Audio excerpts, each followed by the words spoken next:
Hello friends, हम लोग CTET 2021-22 के लिए प्रीवियस ईयर पेपर जो है चाइल्ड डेवलपमेंट का 4 जनवरी 2022 में जो पेपर हुआ है ऑनलाइन शिफ्ट का सीडीपी का उसका डिस्कस करेंगे। टॉप 50 क्वेश्चन है इस सेशन में, देखिएगा आप लोग।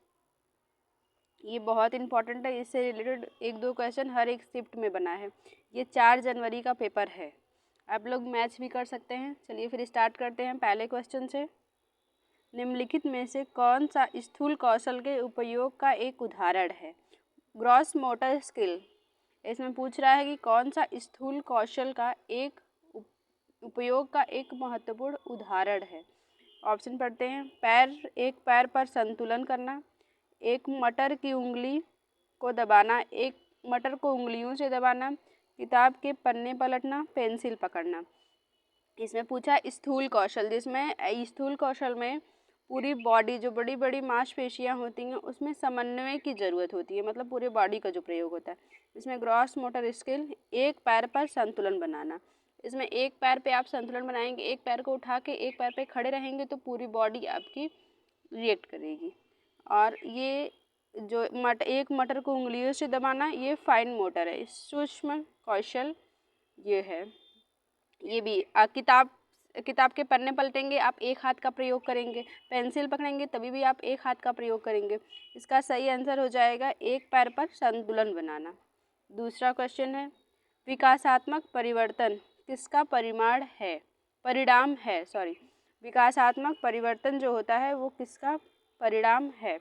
Development changes are the result of आनुवंशिक और पर्यावरणीय परिस्थितियों का अनूठा संयोजन, किसी व्यक्ति का केवल आनुवंशिक ढांचा, केवल सामाजिक सांस्कृतिक कारक, न तो वंशानुगत और न ही पर्यावरणीय कारक। जो विकास होता है वो आनुवंशिक और पर्यावरणीय परिस्थिति का अनूठा संयोजन होता है। यह एक प्रकार का संयोजन, ये विकासात्मक परिवर्तन आनुवंशिक एवं पर्यावरण से होता है। इससे विकासात्मक परिवर्तन से एक क्वेश्चन जरूर आता है विकास से। ये विकास वातावरण जो होता है और आनुवंशिक होता है, ये दोनों का संयोजन होता है। इसका सही आंसर ए हो जाएगा। बढ़ते हैं तीसरे क्वेश्चन पे। 2 से 6 वर्ष की अवधि को क्या कहा जाता है? The period of from 2 years and to 6 years is referred to as शैशवावस्था, प्रारंभिक बचपन, मध्य बचपन, किशोरावस्था। तो 2 से 6 वर्ष का जो बालक होता है वो प्रारंभिक बचपन में होता है। 2 से 6 वर्ष का बालक प्रारंभिक बचपन होता है, और ये इसको पूरे बाल्यावस्था भी कहते हैं। प्रारंभिक बचपन तो 2 से 6 वर्ष का होता है, इसको पूरे बाल्यावस्था भी कहते हैं। ये पूरे बाल्यावस्था है। और 7 से 12 जो होता है वो उत्तर बाल्यावस्था होता है। ऐसे ही पियाजे के अनुसार भी ये 0 से 2 जो होता है वो संवेदीगामक होता है, और 2 से ऊपर जो होता है वो पूर्व संक्रियात्मक होता है। इसका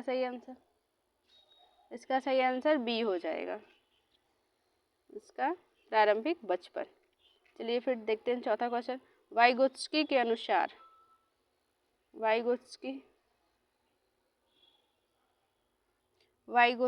अनुसार बच्चे किस प्रकार सीखते हैं? According to Vygotsky, children learn by प्रतियोगिता के द्वारा, साथियों के साथ बातचीत करके, पुरस्कार के लिए प्रयास करके और दंड से बचकर, उद्दीपन, प्रतिक्रिया, अनुक्रिया करके। तो वाइगोत्स्की के अनुसार बच्चे जो होते हैं वो साथियों से बातचीत करके, अंतःक्रिया करके सीखते हैं। वाइगोत्स्की कहते हैं वो सामाजिक अंतःक्रिया का सिद्धांत है। वो बच्चे जो होते हैं वो अपने में अंतःक्रिया करके, सामाजिक अंतःक्रिया करके सीखते हैं। इसका सही आंसर बी हो जाएगा। पांचवा क्वेश्चन पढ़ते हैं। एक बाल केंद्रित कक्षा में बच्चे कैसे होते हैं? In a child centred classroom, children's निष्क्रिय नकलची के रूप में देखे जाते हैं, ज्ञान के निर्माण में सक्रिय रूप से लगे हुए हैं, ब्लैक बोर्ड के उत्तरों की प्रतिलिपि बनाने का अग्रसर है, केवल निष्क्रिय श्रोता के होना चाहिए। तो एक बाल केंद्रित रूप से जो बच्चा होता है वो ज्ञान का निर्माण में सक्रिय रूप से लगे होते हैं। इसका सही आंसर बी हो जाएगा। ज्ञान के निर्माण में बच्चे सक्रिय रूप से लगे हुए होते हैं। अब आते हैं 6वें क्वेश्चन पे। हावर्ड गार्डनर, इससे एक क्वेश्चन बनता ही है। हावर्ड गार्डनर के किस सिद्धांत में किस बुद्धि वाले व्यक्ति वनस्पति और जीवों को विभिन्न प्रजातियों की सुंदरता को पहचान सकते हैं और जान सकते हैं, वो किस प्रकार की बुद्धि होगी? स्थानिक, प्रकृतिवादी, संगीत में, अंतर्वैयक्तिक।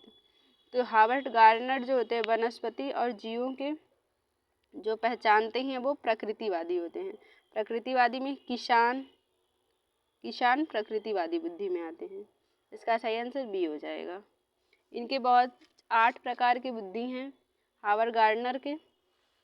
इसमें ये जो हैं ये प्रकृतिवादी, जो वनस्पति जीवों प्राकृतिक चीज़ों से रिलेटेड होते हैं, जैसे किसान, वनस्पति, वैज्ञानिक, ये सब प्राकृतिक बुद्धि में आते हैं। इसका सही आंसर बी हो जाएगा। 7वां क्वेश्चन है, राष्ट्रीय शिक्षा नीति 2020 क्या सिफारिश करता है? नेशनल एजुकेशन पॉलिसी 2020 रिकमेंडेड्स बहुभाषावाद, एक भाषावाद, पाठ्यक्रम का मानकीकरण, मूल्यांकन का मानकीकरण। तो जो NEP 2020 है वो बहुभाषावाद को बल देता है, बहुभाषावाद को बल देता है NEP 2020। इसमें मातृभाषा को भी अधिक महत्व दिया गया है NEP 2020 में।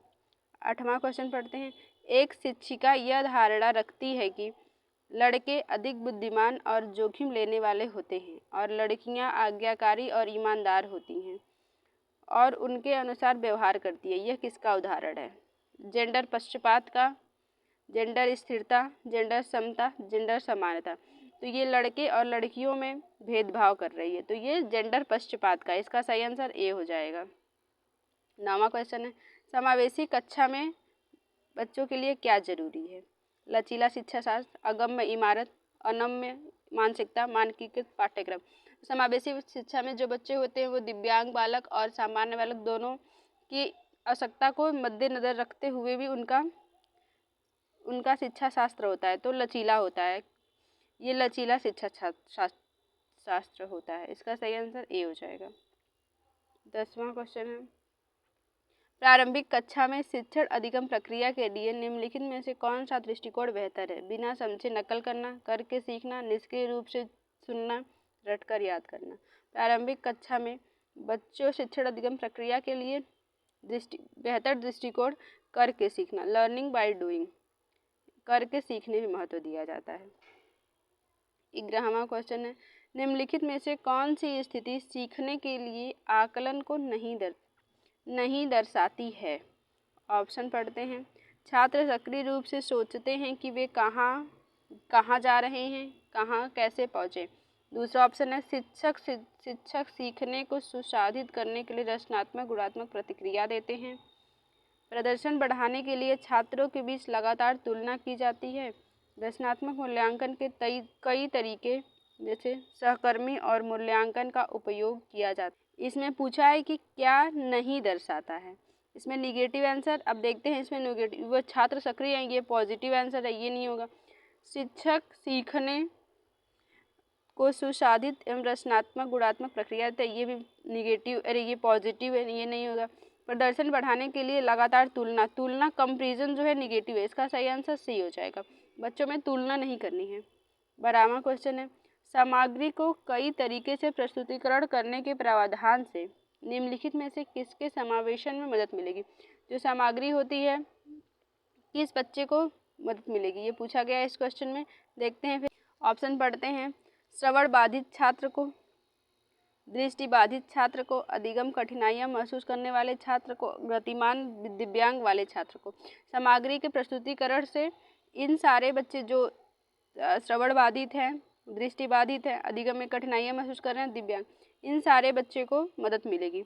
इसका सही आंसर डी हो जाएगा।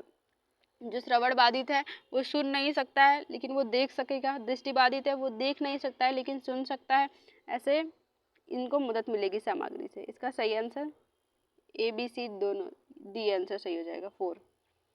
13वां क्वेश्चन है, कक्षा की गतिविधि को सार्थक बनाने के लिए एक शिक्षिका को क्या करना चाहिए? उन्हें संबंधित खंडों में विभाजित कर देना चाहिए, उनके बारे में अस्पष्ट निर्देश देना, उन्हें संदर्भहीन तरीके से प्रस्तुत करना, उन्हें उचित संदर्भ में स्थित करना। तो कक्षा को गतिविधियों को सार्थक बनाने के लिए शिक्षिका को उन्हें उचित संदर्भ में स्थित करना चाहिए। बच्चों को उचित संदर्भ में स्थित करना चाहिए। उनके बच्चों को दैनिक जीवन के माध्यम से उन्हें रिलेट करके पढ़ाना चाहिए। सही आंसर डी हो जाएगा। 14वां क्वेश्चन है, बच्चों में भ्रांतियां होना असामान्य है, अप्रारूपिक है, प्राकृतिक है, दुर्लभ है। तो बच्चों में जो भ्रांतियां होती है वो प्राकृतिक है। बच्चों में परिपक्वता का अभाव होता है, इसलिए उन्हें अनेक प्रकार की भ्रांतियां होती हैं। ये प्राकृतिक व्यवहार होता है। इसका सही आंसर सी हो जाएगा। 15वां क्वेश्चन है, निम्नलिखित में से कौन सा आंतरिक प्रेरणा का उदाहरण है? रुचि के कारण एक नई भाषा सीखना, नगद इनाम जीतने के लिए चित्रकारी करना, पुरस्कार जीतने के लिए किसी खेल में भाग लेना, माता पिता की प्रशंसा पाने के लिए पढ़ाई करना। तो इसमें जो आंतरिक है, जो अंदर से अभिप्रेरित करके सीखता है, रुचि के कारण एक नई भाषा को सीखना, ये आंतरिक अभिप्रेरणा है। नगद इनाम जीतने के लिए ये बाह्य प्रेरणा है। और पुरस्कार ये भी बाह्य है। और माता पिता प्रशंसा ये बाह्य है। इसमें आंतरिक प्रेरणा जो है वो रुचि, उसकी रुचि के कारण वो एक नई भाषा सीखती। कोई लड़की है, उसकी रुचि है कि वो इंग्लिश में स्पीकिंग सीखे, वो इंग्लिश में बोलना सीखे, तो उसका आंतरिक अभिप्रेरणा अंदर से अभिप्रेरित है। इसका सही आंसर ए हो जाएगा। रुचि के कारण वो एक नई भाषा सीखती है। आज के लिए बस इतना ही। लाइक शेयर सब्सक्राइब जरूर कर दीजिएगा। ये टेलीग्राम चैनल है, इस पर क्विज, PDF और प्रीवियस ईयर पेपर सेंड किए जाते हैं, ज्वाइन कर सकते हैं। और लाइक शेयर सब्सक्राइब जरूर करिएगा। Thank you.